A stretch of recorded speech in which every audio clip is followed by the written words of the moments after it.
आजकल music streaming services में भी हो रहा है एआई का इस्तेमाल। तो हम यूजर कैसे उठा सकते हैं इसका लाभ? रेडियो शोज के बीच एड किसको ही पसंद आता था, लेकिन अब जमाना बदल गया है। अपने मनपसंद टॉपिक पर हम किसी भी रुकावट के बिना कहीं भी कितने सारे पॉडकास्ट सुन सकते हैं। इसको थोड़ा और दिलचस्प बनाने के लिए आ गया है एआई।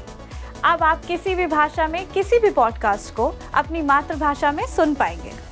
अब आप सोचेंगे कि एआई की आवाज़ में कहानियों में क्या ही मज़ा आएगा, लेकिन कोई टेंशन की बात नहीं है, क्योंकि एआई अब होस्ट की आवाज़ को ही कॉपी कर आपको पॉडकास्ट में सुनाई देगा। स्पॉटिफाई जैसी कंपनियां एआई पर काफ़ी ज़्यादा जोर दे रही हैं।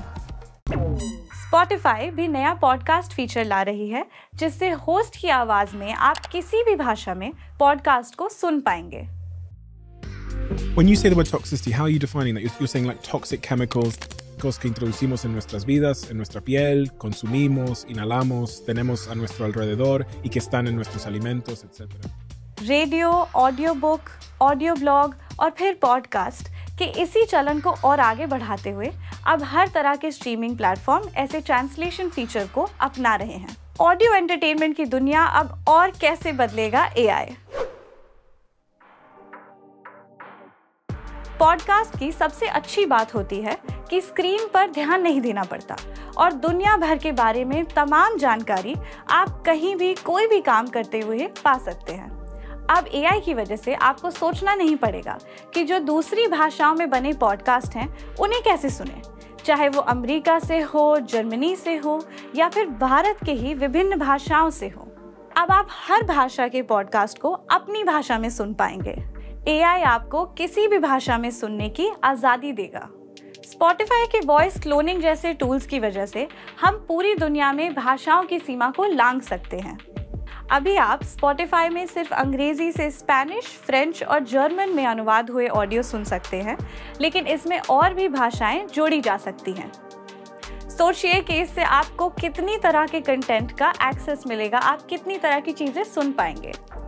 एआई हमारे लिए और क्या कर सकता है? सिर्फ पॉडकास्ट ही नहीं, अब आप एआई की मदद से अलग भाषाओं में गाने भी सुन सकेंगे।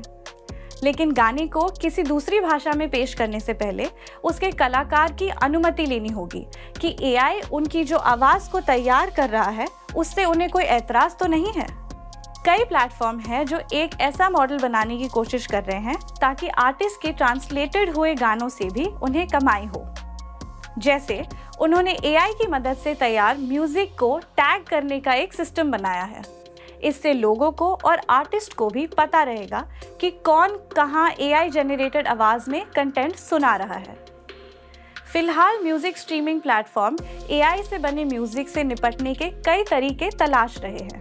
क्या आपको इस बात से फ़र्क पड़ता है कि आपका मनपसंद गाना किसी आर्टिस्ट ने बनाया है या एआई ने? एआई को लेकर कॉपीराइट से जुड़े कई सवालों के जवाब अभी तलाशे जाने हैं। आखिर एक गाने के अधिकार किसके पास होंगे? वो कंपनी जिसने ट्रांसलेट करने का सॉफ्टवेयर बनाया, या फिर उस कलाकार के पास जिसका वो गाना है और जिसकी एआई से तैयार आवाज़ में लोग उसे सुन पा रहे हैं?